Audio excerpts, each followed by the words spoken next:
everyone. Welcome to this webinar with Ahsaas Bajaj, who is a senior machine learning tech lead at Instacart.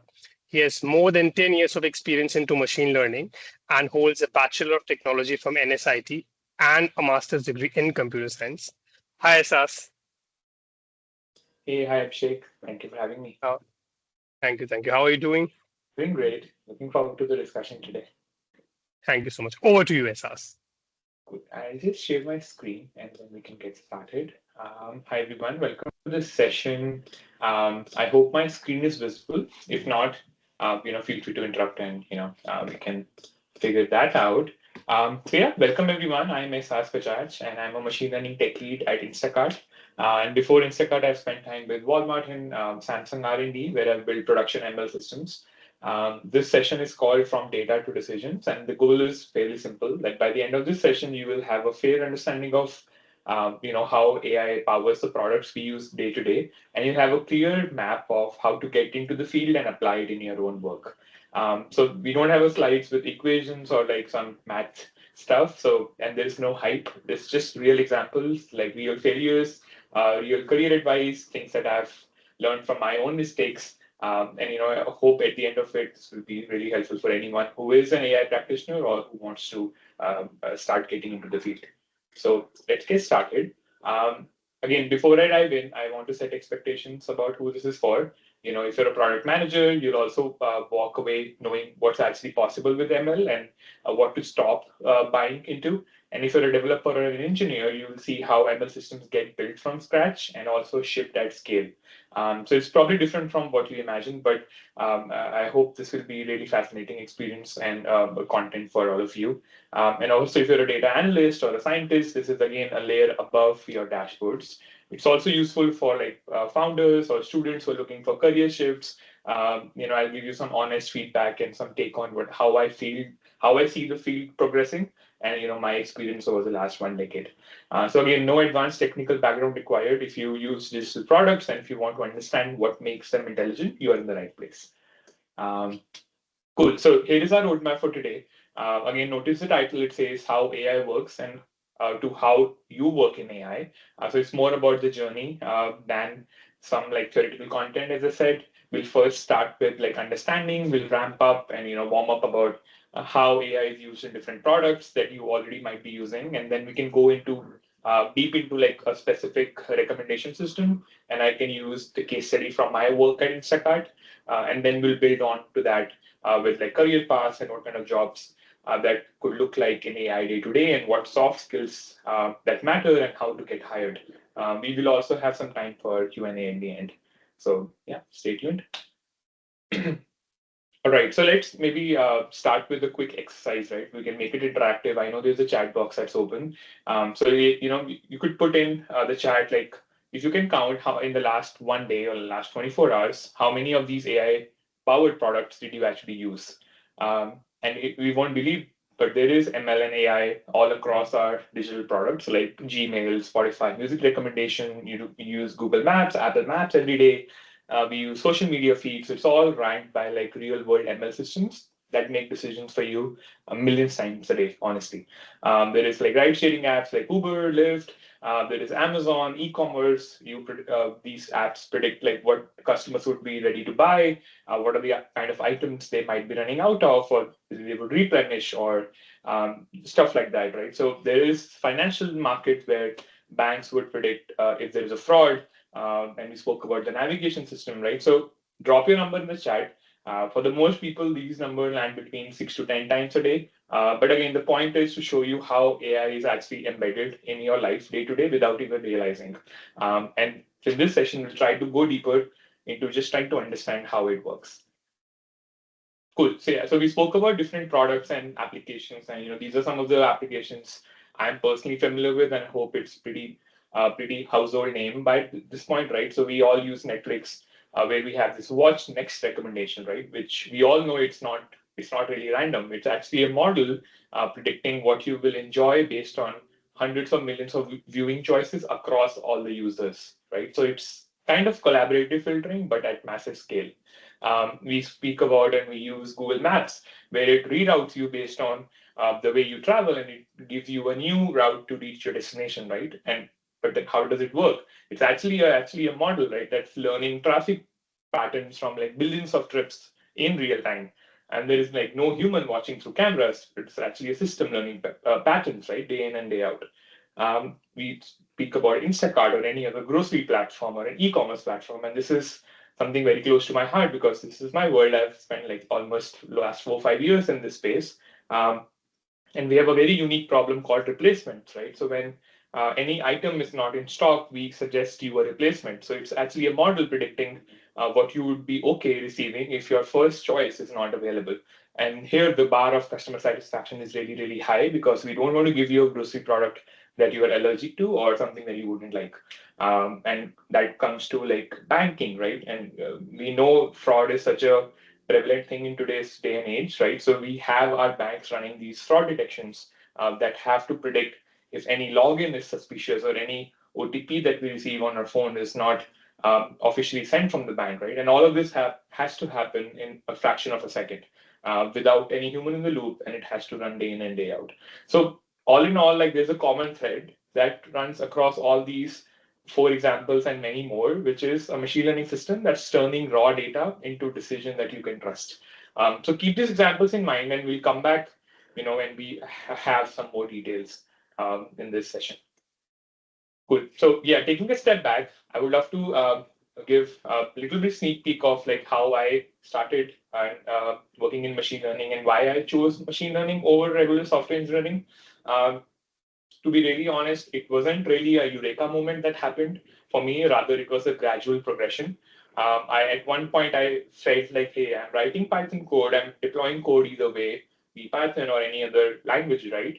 But on surface, I felt that machine learning, right, looks like very similar to software engineering, but there's a fundamental difference, that hooked me in specific, right? When you're building a deterministic system, maybe with software engineering or coding up an application, you're building a deterministic system, which means like you have same input that usually always produces the same output. So there could be some exceptions, but that's what a deterministic system looks like. You have the same input that always produces the same output. And this system is predictable, it's auditable, it's kind of fixed, and the predictability is sort of the ceiling there in a deterministic system or a non-ML system. In machine learning, right, the system actually behaves differently for each customer, each context, and each moment, right? So there is, imagine one code base, but there are millions of personalized decisions that is made by that code base or that model. So the model actually adapts to the person and it adapts to the situation and the context and not the other way around. So I actually fell in love with this asymmetry where there is one system and making millions of personalized decisions. It's like so dynamic, so like uh, adaptive to the context and what it needs to serve. And honestly, that made me fall in love with the field. So I decided like, hey, I don't want to build like any software solution, when rather I want to build intelligent solutions that actually solve real customer problems. So I hope that sort of point of view helps. But again, it's a personal journey, and everyone has their own journeys. Um, okay, taking one level deeper, right? So now I spoke about Instacart, I spoke about the grocery industry, the e-commerce industry. So this is the problem that I work for, which is called the replacements problem or the out of stock problem. And the problem is really simple, right? The customer ordered, example, organic strawberry, and the store where they ordered it from is out of stock of that, not in stock of that organic strawberry. And the shopper who is going in the store, who is shopping that order for you. So imagine you have 10 items. One of the item is the organic strawberry, and then you have the 9 more items. And now the shopper realizes that the store they are picking up from doesn't have organic strawberry. And now they have like barely a few seconds to make a decision, right? So the decision could be they go with regular strawberry, or they go with an organic blueberry, or they go with the organic frozen strawberry and not a fresh strawberry, or they just don't do anything. They just give you a refund. And these decisions are not just one singular decision. These are like millions of decisions and like hundreds of millions of orders placed in 1 year. So if one mistake is done, and if we don't guide the shopper in the right way, the scale and the impact, both in terms of business value and in terms of customer satisfaction, it's huge, right? And there is enough research done about this, and many teams and many labs treat this as a catalog matching problem, meaning like in your catalog of items, what is the another item which is closest to this organic strawberry? And again, there are pros and cons, but we have seen like that catalog matching problem and that framing doesn't always scale. You really got to understand what the customer intent is. What was the reason they were going with organic strawberry? What were the items in the rest of their cart? And how can we make that decision personalized to that customer, to that day, to that occasion, and to that order they are trying to make. So I'm just trying to explain like this is the kind of scale that a real world production ML system has to go through, and there is a lot at stake both in terms of the business value and also in terms of the customer satisfaction. Cool. Yeah, I briefly mentioned about the catalog matching problem, which is always a nice solution. That hey, one item is out, find the closest catalog item. It could be like same category, similar price, But as I said, the problem is far more nuanced than this because same item in catalog could mean different things to different people. Like for example, I have a big family, so if a small can of soda is not in stock, I don't mind getting a bulk packing because I know I have a many family members who can consume that soda and will be out of it in a week. But if you replace a single can of soda with like 8 pack of soda cans for a bachelor or for someone who is single, they wouldn't like that replacement because they will not have a way not have a way to consume that much of content in a week's time or in 2 weeks' time before it expires. So all in all, right, every person, every situation is different, and they all have their own sensitivities, right? And we actually did some error analysis and dig deep into like what do customers actually complain about, and we found out like that the top few reasons for customer not being happy with, um, you know, grocery in general is like the size and the quantity they get, and also the brands. Because we feel like customers are really loyal to certain brands, and if you replace a brand A soda with a brand B soda, that also may be very off-putting to certain customers because they really want a specific brand. And this is different for every category, every customer, every retailer. So you can imagine there is like a huge decision space that the model needs to operate on, and it's really important to get the fundamentals right in order to nail this problem.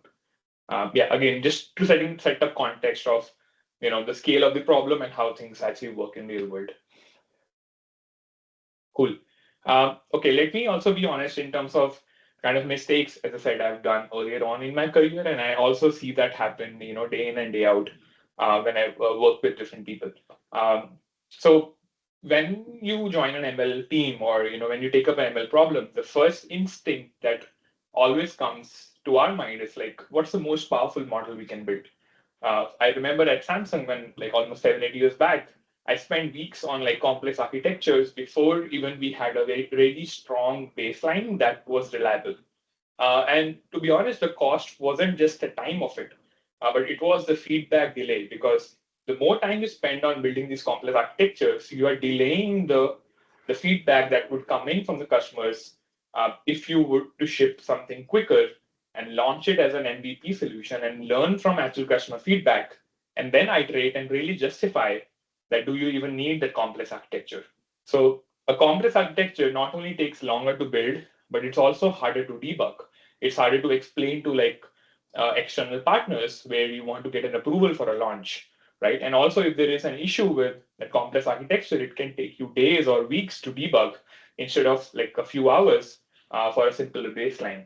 So what shifted in my head was like, instead of running after these fancy architectures, which are really good and they do solve a purpose, but there's the right time for it in every team and in every organization, right? So the goal in my head is always to ship a very strong baseline first, and then get the real world customer feedback and read the failures, right? Do the error analysis or on understanding where are you failing, right? And where are you passing? What is the issue that model is facing, right? So, that simple baseline often gives you something very concrete to improve upon. And then you can build on to a further bigger like roadmap where the complex architectures do have a role to play, but you really know why are you using them. So again, this is a pattern I see everywhere, which I feel we address it. And again, the question to ask is right, like what is the simplest thing that could work, right, for that problem, and how early can you ship it? so that once you ship it, you have better understanding of the errors, and also like you justify the need for a complex architecture. Again, this was again a personal story earlier on from my career, but now I think we can switch gears and we can quickly go over like some of the underlying frameworks or architectures in common recommendation systems.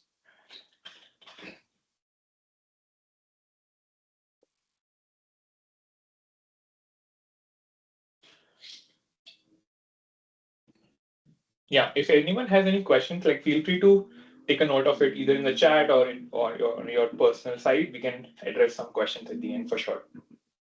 Uh, yeah, let's talk about like recommendation systems, right? So I know folks would have read some blogs or papers on recommendation systems in general, but this is a rough framework on how these systems look like. Usually they're divided into three steps.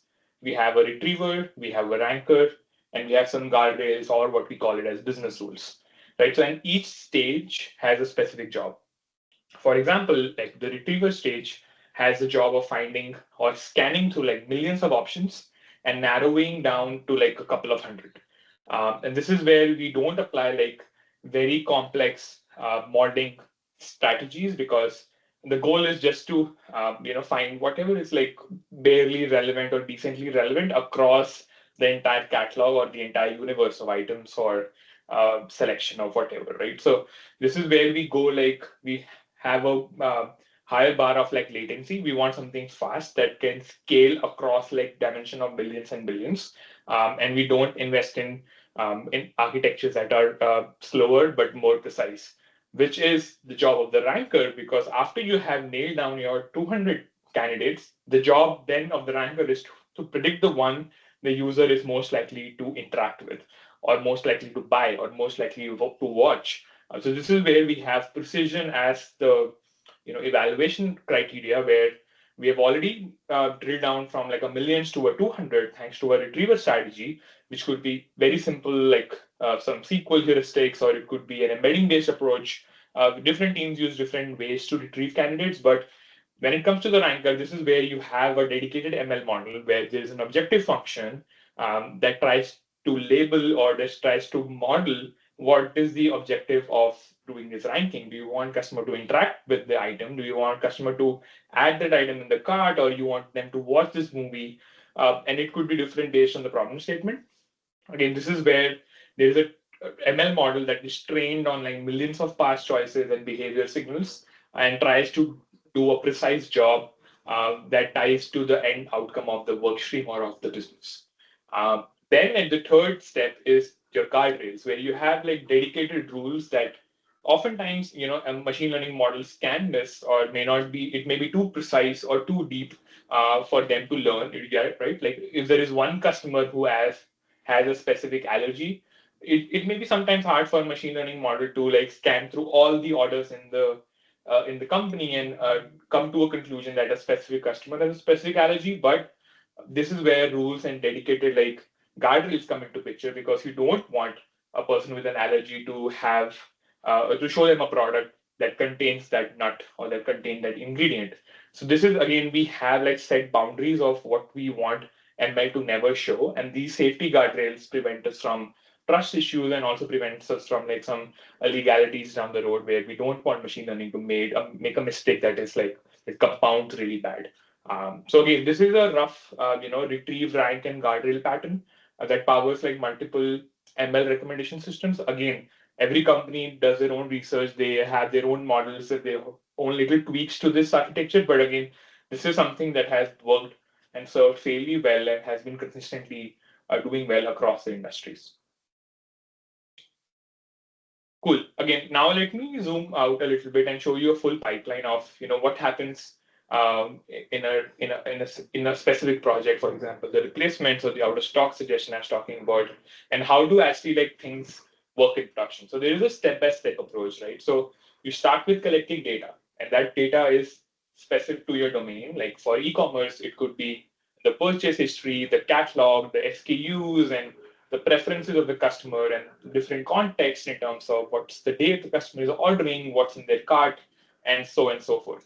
And the second step is you process all these signals and you generate like insights by joining this different data, because as a company and the product gets bigger, the data quality and the data, I would say the quantity gets huge, and there are like different tables that you now have to join, you have to clean, and you have to process these different logs to actually get those fine features that the model should be able to use. This is where I feel like the work is not really glamorous, but it's very critical because the quality of your machine learning solution will depend on how clean your data is that you're feeding to the model.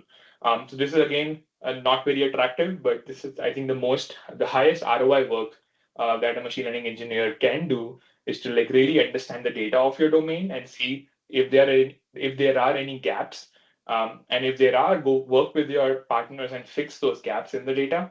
But otherwise, generate these high signal ML features that you would then feed into the model, which is the third step where you're training a model, you're showing it millions of examples of like what's good, what's bad, and you're trying to make the model learn and separate the good and the bad. So you got to like have very strategic view of what kind of examples you're feeding to the model, because that's what you're asking the model to pick up as a pattern and then serve you in production, right? And then comes the fourth part where you want to do the serving. You have a trained model. Now you have a use case where you want to apply that model, and you want like at query time or at inference, they should run this pipeline and give you a decision in like a fraction of a second. Because oftentimes you don't have a lot of latency in production systems, because if your customer is loading a screen, you're right, you don't want them to wait for a few seconds before you show up your recommendations. It has to be in a blink of an eye, without even, without the customers even noticing that there is an ML and AI pipeline running in the background. The fifth most important thing, according to me, is the measurement and the improvement, right? So you got to like really read the signal from the product as well. Like, did the customer accept your recommendation? Did they complain about it? And that feedback ideally should flow back into the system and use to like retrain the next generations of the model. So again, it solves two purposes. One, it gives you the insight and the reading into like how well your ML model did in the first place, and also that signal is useful to improve the model itself and have the V version 2 and the version 3 trained, because now you know what the customers are liking and not liking. So again, the key insight here is, right, as you see in this like multi-step approach, model is like 1/5 of the whole picture and the whole pipeline, right? So production ML is not only about the model. It's kind of a living system that basically learns from every order. And the model maybe, as I said, is 20% of your work, but the rest is the data, the infrastructure, the monitoring, the feedback loops, the alerting, and then how do you catch if there's an issue in production? How do you debug it in a few seconds? And if you have a debugging takeaway, how you implement it in production so that you don't sort of like um, degrade the experience of the customer, because they trust the platform. They trust the platform to give recommendations that are useful to them. So again, this is sort of the pipeline I wanted to walk through. One caveat, or one like again an experience that I had, which could be helpful for folks, and it's similar to what I spoke in the past about having a strong baseline. Again, in one instance, I really got excited about like personalization, right? And I applied personalization on my existing pipeline, where I wanted, okay, why to show same ranking to all the customers? I want to make it personalized to each customer, and I did that, and it failed. We did not see better engagement. We did not see our top line metric improving, and that made me thinking like, why? Like, because every ranking needs to be personalized, then why my model, when I applied personalization, didn't work? And then when I did the deep dive and did some digging, I really, the takeaway from that digging was, my baseline was not even strong, right? Like, if I take personalization out of the picture for a moment, do I even have a great ranking at a non-personalized level? Like at a user agnostic level, does my model do a good job or no? If my model doesn't do a good job in a non-personalized world, right? If it's kind of like predicting irrelevant suggestions, irrespective of who the user is, then even if you add personalization on the top of it, it's hardly going to make a difference, because few things are just bad. No matter if it's a customer A or a customer B, that suggestion is just bad suggestion. So as long as we don't, garbage out these suggestions from our system, just going with fancy approaches and what's the hype out there doesn't help, and it actually makes things worse, because now you have this technical debt you have to fix then you go back to the basics and restart all over again. But I feel every engineer goes through like a journey like this. But what I'm trying to say, the lesson for me was like the sequencing mattered. So you got to first think of like what's the simplest solution that you can ship. What is, for my instance, what is a non-personalized system that's like perfect, and it has a solid features, it has clean labels, and it has an honest evaluation. And only after that part is sorted out, then you like step up the game of complexity and say that, hey, now let me layer personalization on top of it because I know what's underlying already works. So the personalization will be more of a cherry on the top instead of the first thing I should rush to solve. So again, the takeaway here was like resist the temptation a little bit to jump to the fancy stuff and nail the fundamentals first. Again, just sharing because I hope this will help. Uh, Cool. We're almost at 25 minutes. I think we are mostly done with the tech heavy portion of the slides. We do have now some like about like career and what folks get wrong about AI. So feel free to interrupt if anyone has questions so far. That way I can also take a couple of minutes of break. Abhishek, do you think that makes sense? Can we just take a few minutes of pause on the slides and see if there are any questions because going forward the quality of the content is going to be a little different. Sure. We can take the Q&A right now. Hey, Ahsaas. Wait, can Hello. everyone hear me? Yeah. Hey, so great to meet you. Context, my wife and I, happy Instacart users. We actually love the platform and have seen your impact of like the replacements. And so, for example, the strawberry idea, we actually have done that. We've had that before. So we love it. It's awesome. And so I think you talked about like the out of stock plus the perfect order fill rate, right? I think the reality is it's a perfect order is probably never going to happen. That's very aspirational, most likely. Yeah. But I had a couple questions in regards to it. And first, it's like, how do you see yourself or Instacart getting to the perfect order? That's one. Secondly, I loved like your pipeline of like step 1 to step 5. It seemed very systematic and data backed, right? But step 5 is like measuring and improving. Yeah. So my second question is like, what are the ways you are measuring this? And then practically, because I've used it, right? I'm wondering, do you use the feedback of, for example, if I click an item when you replace it, that's the customer selection, it's accepted, that's what's used to measure improvement, and that's the number, and does it also, how do I say this? When I clicked do not refund or refund, does that also use too into the data backed approach? So kind of a 3 questions, but all very cool stuff. Okay, cool. Yeah, very interesting questions. And the quality of the questions, reveal how heavy user you are of the platform. So thank you for being loyal. To your first question about the perfect order fill rate, if you go and read about some of our shareholder letters that are published quarter to quarter, our CEO actually talks about this metric even at a very high level. So we talk about like this metric even to our like stakeholders and our investors in like open forums.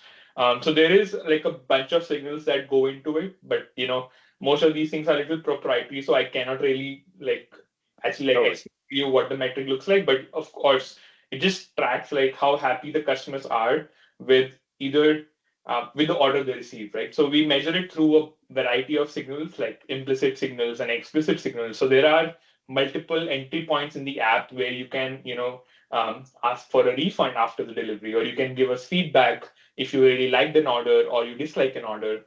And if you go into that feedback form or a help form, you could mention like what was the issues you faced with the order. Was it a wrong item or a bad replacement or an incomplete order? So there are these, entry points in the app like post delivery where a customer can give explicit signals. So we have like an in-house formula of computing the final like order satisfaction number using a bunch of these numbers, and we have a big team like that decides like how each of these things vary and how each of these things like weigh, and we have like a dedicated data scientist team that tracks like if we improve this number, we see customer retaining better with Instacart and they ordering more with Instacart. So there is like proper science to it. which is again more internal, but we do publicize about the improvement in the perfect order rate, even in our investor report. So you could read more about them in those letters as well. So that's the first question on the perfect order rate. Um, the second one, again, it's about the signals, right? So it's also part of like, I really cannot go deep into like what specific signals and the features we use, but yeah, it's a combination of everything that you mentioned. So whatever feedback you give us in the flows, like if you choose to not have a replacement and want to prefer a refund, that is a potential signal we can use in machine learning. So right, if you after you get a replacement, if you give us a down vote or an up vote on the replacement, that becomes a signal. So it's like any interaction that the customer does with the product is a useful feature as long as we know how to like use it and how to mine it and what that means to us. And again, I spoke about the objective function a little bit, right? So I think that's where most of the effort and the thinking is done. Like, what are we trying to optimize? What do we want at an end result? Do we want the customer to always pick a replacement, or do we want them to not complain about it, or do we want eventually customer to come back and order again at Instacart? So these are the things that like vary, and we have a team of experts that sit together and decide what do we want to optimize on. But that is again very embedded in the day-to-day work, which I honestly cannot like explain in more detail. Totally. But I hope that gives you a rough idea. That was perfect, and thank you for that. I actually hadn't considered the opposite of like a bad replacement would decrease like customer satisfaction. And so that's actually great perspective, because you always want to move towards more orders, like increasing the orders, increasing the basket size, right? But the reality is, at the cost of increasing the basket size could come like an unhappy customer. So that's totally good perspective. So thank you. Appreciate it. Thank you for the questions. Anything else?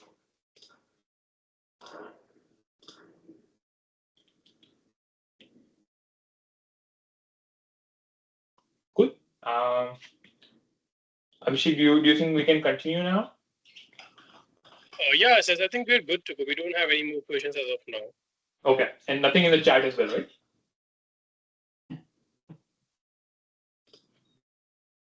Okay, cool. Yeah, I hope folks are still seeing my screen.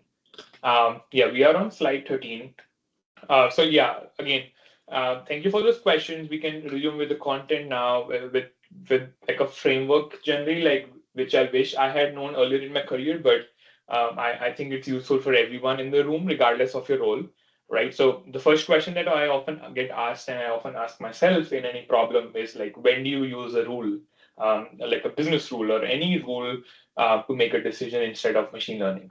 So the way I kind of decide about this is like, when you have a deterministic output that applies universally, um, like such as like never show a colon kit as a substitute for a COVID kit, and because that's a medical safety issue, so it's just far more worse than just a bad recommendation.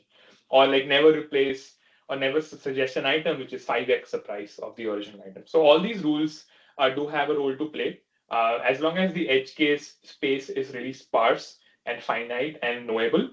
These rules can do a good job, at least removing the egregious part of the replacements or the suggestions. Then comes the question, like, when do you move from rules to machine learning, right? And the answer is fairly simple. When these rules become too complex to maintain and capture all the nuances that your system may have, in terms of, as I said, a customer buying a soda from a different brand, or from brand A versus brand B, or like from just not just soda but different categories. So these decisions do become like really complex and compound a lot in complexity, which only a machine learning model can actually figure out all of that from like the latent features and including all the nuances underlying. So when the decision is about this high cardinality, about the millions of items, context, users, it's impossible to handle with manual rules. But rules do have a good role to play in our ecosystem, because it helps us remove anything egregious that we don't want to surface. But at high level, I think the most important piece of the pie here, both for the rules and the machine learning to work, is to get the data fixed in the first place.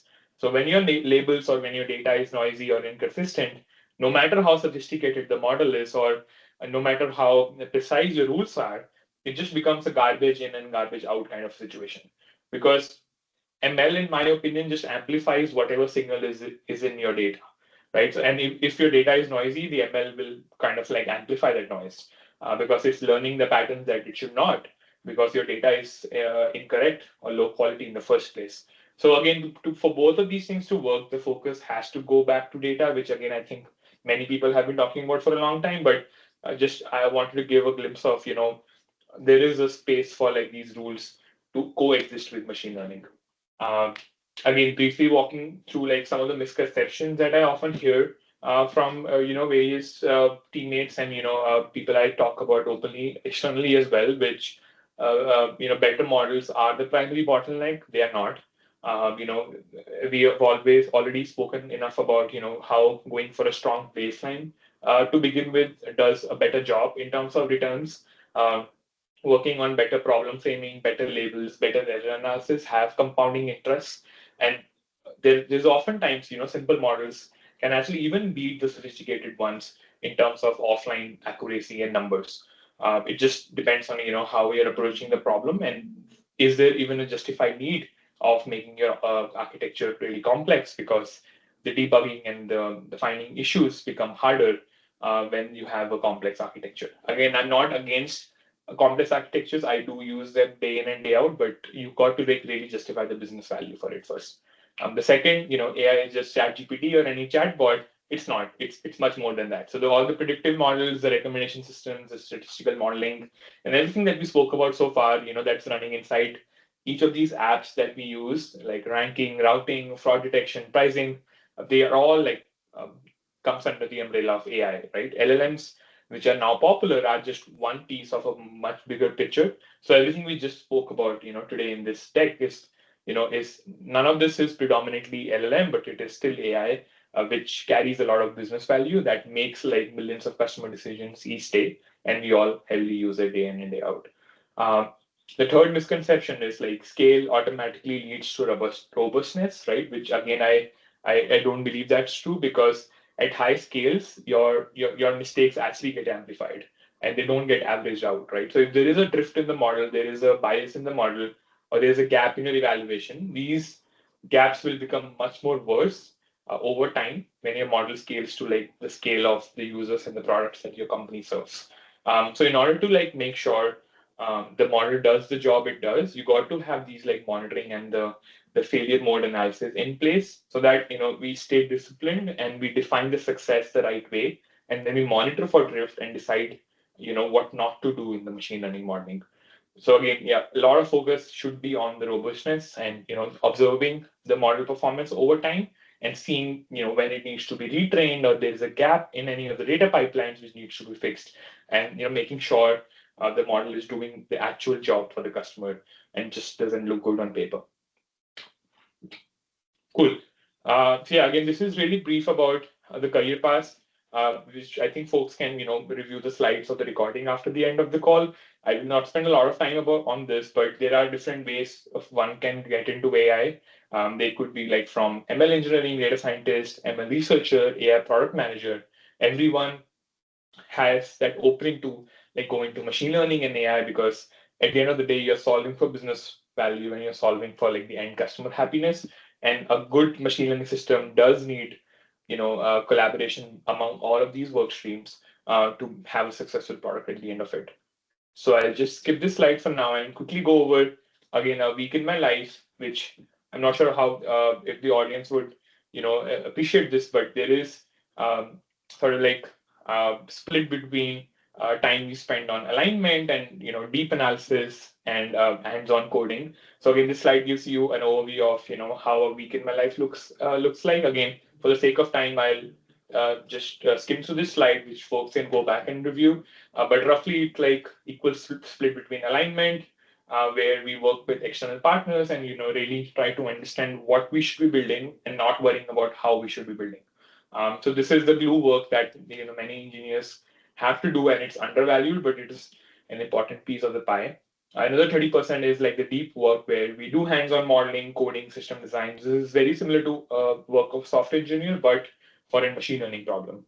The last 40% is, I think, what separates good MLEs versus the average ones is like, the analysis and the asking the why question. Like this is where you go deeper into the edit analysis, understanding the customer complaints, and sanity checking any of your own assumptions that could be wrong.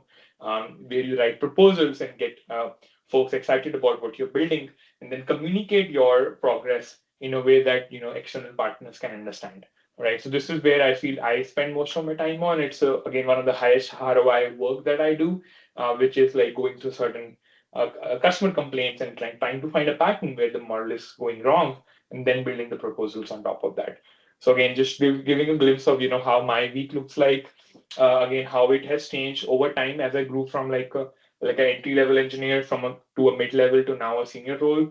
So this slide just give you a glimpse of what is the focus at each level, and how your strategic thinking and your leadership ability sort of like grows as you become seniors, because you move from like an execution role to like sort of like owning the problems and then going to like setting the direction.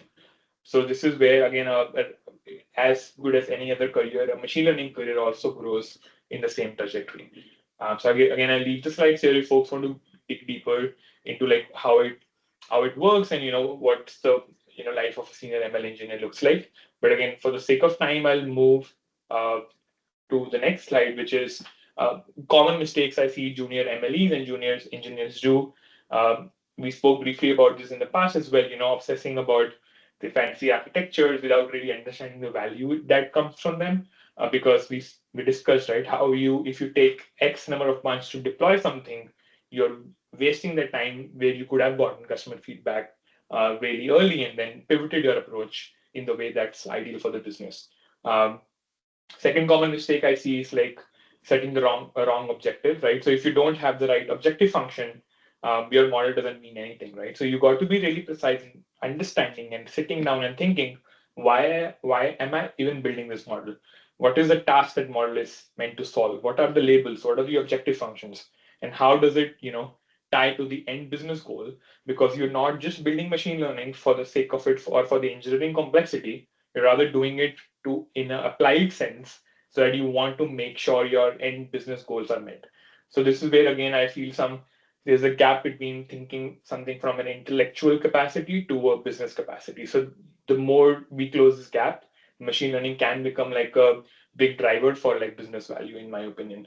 Um, and again, the third thing that I often see some of the junior engineers do is to have like these big plans and like multi-year roadmap, but that always makes us a little slower to make progress on, because we think like too long term instead of thinking of how can I unblock myself in this week, in this month, like what is the shortcut that I can take that can give me like 80% of the value in 20% of the times. So that 80-20 rule often works, in any field, in my opinion. And this is where I see like as you grow senior, you got to realize that you don't need a big roadmap to start delivering impact, and it can start small and make consistent progress from the get-go.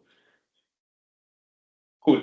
Again, this is again a little bit on the career side. I'm not sure if we have the right folks in the room to go over this right now, but always people can go back to the recording and pause on this and reflect. But I just leave with some tactical advice on how to get your first job in AI. Again, there are like 6 pointers I have here, but if folks have any questions, they can connect me with me on LinkedIn, and we can have a conversation more about that in the future as well. Cool. Yeah, I think the last few slides are more about career building, getting your skill set in AI up to the mark, so that you could be like really employable in this market, which we know are really competitive. The role of networking, the role of open source contributions, the role of community building is really high. So like engage with the people, attend the meetups, be in that network, see what's going on in open source, and if you can make a contribution out there, and try looking out for mentorship. There are always people in the industry who are a little bit ahead of you in their curve. So reach out to them and ask their help, ask their advice, and I think that's where you can really scale your learning by a lot. So I would leave with these recommendations, right? Again, some of the projects you can try. Kaggle is a good resource where you could really get your hands dirty about machine learning, data cleaning, and data evaluations and offline metrics. So like folks really get a lot of value out there. But again, start working on a project. Like, see what do you learn from it. There are a lot of data sets out there in public. Build something of your own, right? So that's where the intuitions start to grow. Like, once you have something out, you can really internalize and see, like, what I did, what I could have done better. Um, if there is a benchmark which is at 95% and your model is performing 80%, focus more on this missing 15%. Like, be very surgical in understanding why your model is not at 95% and it's just at 80%. Where are the errors? Where are you going wrong? And then slice and dice your data into multiple dimensions and really understand how can you make this gap into actionable insights, right? If you were to try two different model iterations, how will you prioritize? Because always, there are a plethora of ideas, even in industry, right? Like when we do planning for the half, we have like 50 different ideas we start from. But then at the end, we have to nail to like 7, 8 things that we would try in a half because there is just limited time, right? So like how do you go from 50 ideas to those 8 ideas is a lot of like product thinking, a lot of intuition, and a lot of domain knowledge goes into the picture. And that's where I think the skills are really needed. Even in the world of AI, right? Kind of like deciding what to build next because AI is so great at execution. So you can get the time back and everyone can think themselves as a leader and as a strategy person in terms of like if I were the owner of this company, what do you think ML can do to improve the customer experience and satisfaction? So that's where I usually operate at, and this is something again I would love to share with the broader community in terms of like resources, in terms of product ideas, and how to build your career in AI. But at the end, I'll just piece everything together we have discussed in this last 45 minutes, which is you know AI is everywhere, right? AI is much more than LLMs. It is these pipelines, these machine learning models that run day in and day out in the products that you use, and without even realizing there is machine learning going at the back of it. It is a multi-step process, as we discussed. It's much more than a model. It's rather a system of like collecting data, processing data to get signals, training the model, serving them in real time, measuring its impact, observing the quality, and noticing if there is any drift, fixing it in a quick manner so that your customer experience doesn't degrade. And always starting with the fundamentals, understanding the problem deeply before we go out to reach any tool, and having a strong baseline in picture so that you could ship things faster, get the feedback coming sooner before waiting for a long time before deploying anything. Fourth, as we spoke, right, soft skills and working with your cross-functional partners is a really multiplier, right? Communication, curiosity, resilience, these are like as important as writing code. No matter how many ML metrics you improve upon, if you cannot explain it in like layman terms to your cross-functional partners, you don't really get the value out of that ML work. And again, last but not the least, uh, sort of like get your hands dirty, like pick up a project, pick up a resource, take a course, and see like what you can learn, and then build out of that. And always be in a network of like highly qualified, highly driven people who can teach you, who can mentor you, and make a network, make a community, and because you got to be in a group, be among like people who are doing the things that you are doing, so that it becomes a forcing function and it just becomes much more fun. So again, I'll end with that. If there are any questions or any advice you would want, we can have a few more minutes at the end of this call today to go over them. Otherwise, you can always connect with me on LinkedIn and we can have a conversation there.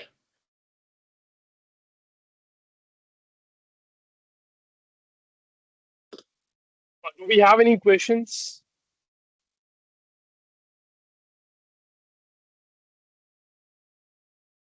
I can ask another one. Sure, Sauce, Maxim. first of all, great presentation. I'm curious about two things. So, I mean, about Instacart specifically, you guys have a huge catalog, right? Like 10 billion plus items. I think it's changing, especially as you onboard more retailers.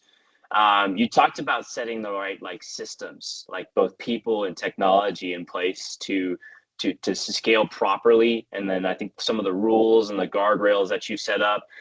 Can you talk to me about how you're thinking about preparing for like the future in terms of like trade-offs? Like there's always going to be some sort of trade-offs, right? But like what's prioritized? Is it more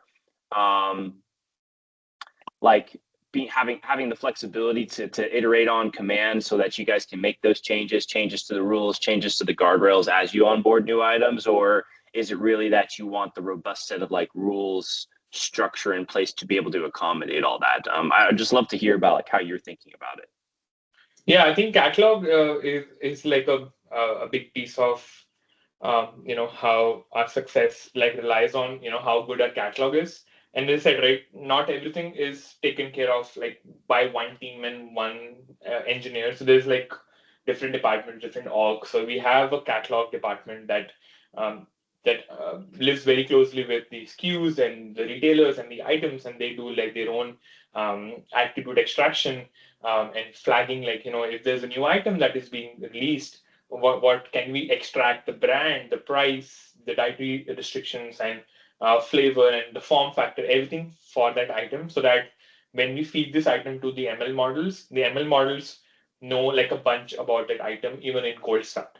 And we are not like flying blind. So we do have a dedicated support from our catalog folks who build like their own dedicated ML and AI systems to be able to like extract and mine these attributes and then tag any item we add to the catalog with those attributes. So if you go to like tech blogs at instacart.com, I believe your questions are very specific to the Instacart, but we do publish a lot about what are we doing in catalog engineering, in machine learning, and overall how do we like tackle some of the challenges you mentioned. So you'll get a lot of ideas. There is a blog on like attribute extraction. In my opinion, we have a proprietary technology called PARS, PARS. So you can read more about the technology. That I think answers your question pretty head on. But again, this is my sister team, so I'm not the right person to take that question. But No I worries. feel like our tech blogs are much more information, full of. Yeah.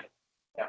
No, not a problem at all. I was wondering because like the rules and the guardrails sounded great. I guess so. The second question, more on the career side, I'm curious, how have you found like good mentors, especially in this space?